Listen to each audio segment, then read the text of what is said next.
Donald Trump is completely spiraling out of control as it is apparent that the American people want him impeached. The American people want him removed. We saw Quinnipiac polls. We saw AP Norc polls. We saw YouGov polls, all reflecting that Donald Trump's approval is at a worse level than when Nixon resigned and when Nixon left. But get this, the latest state regime media poll on Fox shows that Donald Trump's numbers as just as bad as all of those other polls. It is increasingly apparent that the American people want Donald Trump out. And when you even look at the Republicans, he's losing support there as people like Marjorie Taylor Greene and Thomas Massie and others are pushed out because while they agree with Donald Trump on most stuff, they wanted to expose the Epstein class, and they don't support Donald Trump's catastrophic war in Iran with Netanyahu. Donald Trump was spiraling all last night and into this morning. I guess it soothes him a little bit to post weird photos next to Dana White and talk about this UFC fight that they want to do, where actually there's not going to be outside fans. They're going to use our military as props. Remember, they were like, there's going to be 20,000 fans, it's going to be 80,000 fans. No, they're going to use our military members as props. More AI images of the UFC fight. But let's just get into this Fox poll and I'll show you how bad it is. When it comes to the issue of inflation, Donald Trump's approval is net negative 52 on the economy, net negative 42 foreign policy, net negative 24. His overall approval on this Fox poll is the worst of both terms at 39%. By the way, the Quinnipiac poll has his approval at 34%, 33% on the economy. And when you look at Republicans in general, non-MAGA Republicans, Donald Trump's support is only 54% among white voters. His approval's 43%. Rural voters, it's 43%. Independents, he has like almost no support there. But then he's got to go and post about his ballroom. This is a real post from Donald Trump. Trump says his ballroom roof will host drone empire to defend DC. He then talks about this whole post, and it's like, really, you expect me to read this all? I ain't going to read it all, Donald. But he talks about how he's reawakened the granddaddy of reflecting pools and how there's 20 fountains that are being revitalized. And then he does another post where he says, shockingly, the parliamentarian is in the hands of a woman. So Donald Trump's desire to have taxpayers pay $1 billion for his golden ballroom was voided by the Senate parliamentarian who said, if you want to do it, it requires 60 votes in the Senate, a typical cloture vote. You can't just do it with 50 votes. Democrats can filibuster. So that was like a parliamentary decision. Donald Trump literally goes, shockingly, Republicans have kept the very important position of parliamentarian in the hands of a woman, Elizabeth McDonough. By the way, it's a nonpartisan position, but you see how much he hates women? He's so disgusting and vile and misogynistic. By the way, Marjorie Taylor Greene posted the following: I'm proud and thankful to have served in the U.S. House of Representatives with my friend Thomas Massie, a giant among weak, pathetic men. Releasing the Epstein files was our demise, but it was worth every single bit because now everyone knows the truth. You are ruled by the Epstein class that cares nothing about you, and your elected leaders are bought and controlled by a foreign lobby. Tonight, the future of the Republican Party was destroyed. The real America First movement will rise, led by younger generations who hate the old guard with an unquenchable passion. Let us pray that we have a country left by the time these creatures are gone, referring to Trump and current MAGA as creatures. There you have it right there. So then state regime media, which calls itself Fox, had a segment on just how bad Donald Trump's polls were. So that's what they show like in the afternoon. And then by the evening time, they knew Trump was watching. So they had to go full-fledged state regime media propaganda. First, let me show you where they shared the polling data that I just gave you. Play this clip. The average price of gas is now above $4 in every single state.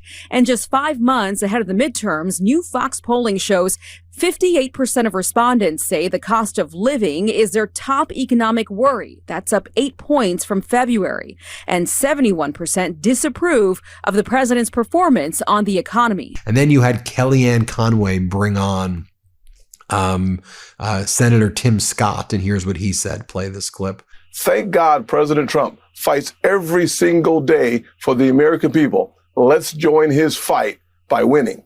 And he's going to be out on the campaign trail, Senator Scott. It's obvious. He certainly can send out the Truth Social post. He certainly can speak under wing of Air Force One on his way to the U.S. Coast Guard commencement today and give a great ad against Tallarico in Texas. But he's going to be there. He's going to show up, put up, stand up, and power up these races. She then brought on then you had Joni Ernst on the Maria Bartiromo show talking about the ballroom. Play this clip. If we can move those social activities on the premises of the White House, make sure it's secured, right. I think it's a great investment by the American people. Well, that's why the president was defending the construction of the White House ballroom yesterday, saying it's not taxpayer funded. How odd is that? Then you had Greg Gutfeld saying what Americans really want, they want to go back to healthcare before Obama, where you could just be forced to die if you had a pre-existing condition and healthcare companies can just deny you treatment for your cancers.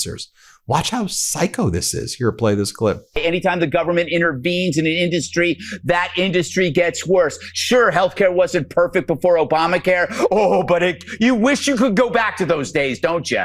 Don't you? Anyway. More from Kellyanne Conway. She speaks with MAGA Republican Senator Schmidt. Listen to what they say. And she's like, you know what? I do want to say Donald Trump has been remarkably consistent and accurate with everything that he said about Iran. With Iran, here, listen to this, then I'm going to just instantly fact check her to her face. Let's play this clip. Well, I think the president's been pretty clear about what the mission here is and has really accomplished what he set out to do, which was to knock back their nuclear program in Iran and to knock back their conventional military capability. And so I think the president has shown a great deal of patience and prudence trying to get to a deal. You just heard in that quote. That's what he would like to do. So if he can make further progress on that point, to make sure that, Iran never gets a nuclear weapon. That's really his goal here. And I think he's engaged in serious, thoughtful diplomacy. He had, a lot of success there, which made time for the ceasefire, which has now made time for the diplomacy. And again, I think the president in his quote there is seeking a deal here to ensure that Iran doesn't get that nuclear weapon. Indeed, Senator Schmidt, the president has been consistent from the beginning. The mission set here is to make sure they don't enrich uranium and get their hands on a nuke. All right. Why don't I just share with you what you said on state regime media, April 26th. This is Donald Trump calling into state regime media on April 26th, where he said that Iran had 3 days left of existence because its oil wells were going to explode. April 26th, right? So almost a month ago, this is what he said. Here we are a month later on his 2-week death cycle. Here, play this clip. You have lines of vast amounts of oil pouring through your system. If for any reason that line is closed because you can't continue to put it into containers or ships, which has happened to them, they have no ships because of the blockade. What happens is that line explodes from within, both mechanically and in the earth. Something happens where it just explodes. And they say they only have about 3 days left before that happens. And when it explodes, you can never rebuild it the way it was. In other words, it will always be, if you rebuild it, it's hard to rebuild it all, but it would only be about 50% of what it is right now. Then Jesse Waters has to carry the bag for the oligarchy and says, you know what? If anything, we think Bezos makes too little money, right? He only makes $81,000 a year. That he barely makes any money. Here, play this clip. Was $50 a share. Today it's like $250. The guy is a multi-billionaire because he owns a lot of the company. And you know how much his salary is? Salary is $81,000 a year. Because that's what he paid himself in like 1998, and it's kept that way. Now, he doesn't pay a lot of income tax on $81,000 a year because you can't tax wealth. All of his wealth is tied up in Amazon stock. He sold it once. He sold about $4 billion in stock a couple of years back and paid about $1 billion in taxes. And he basically lives off that, or he borrows from whatever the assets are. And if you want to go start grabbing his wealth and grabbing his company, it's illegal. Think about what this company does. You can get whatever you want, a slip and slide, sneakers, the Torah, at the click of a button. This has changed the world. We used to have to trade Indians for stuff. We used to forage in the forest. We have to build things. We have to elbow people out of the way on Black Friday. We don't have to do that anymore. This guy solved every single problem in commercial capitalism, and you guys want to put him in prison.